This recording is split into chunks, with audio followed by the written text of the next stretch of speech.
Welcome to the Slop Farm. Enjoy the video. You begin by verifying prerequisites. Check Node and NPM versions so dependencies match. Once done, open VS Code Integrated Terminal and point it at your project folder. This ensures correct path resolution. Next, run npm cache verify to clear corrupt entries, followed by npm install to reproduce the error under the editor environment. As you run commands, watch exit codes and error text closely. They tell you which module or permission to target next. You now dive into the middle steps.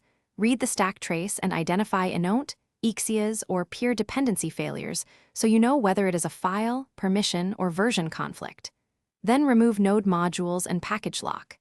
JSON to force a clean install. Run npm install or npm sci for CI-style reproducibility.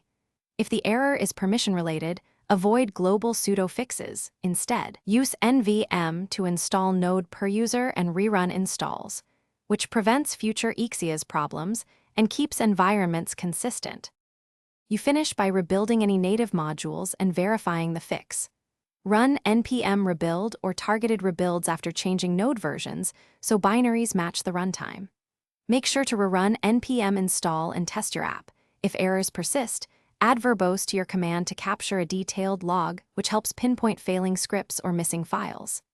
As a key troubleshooting tip, clear the npm cache, reinstall Node with nvm, and confirm VS Code's path and terminal shell match your configured environment. Thanks for watching. Consider subscribing if we helped you today.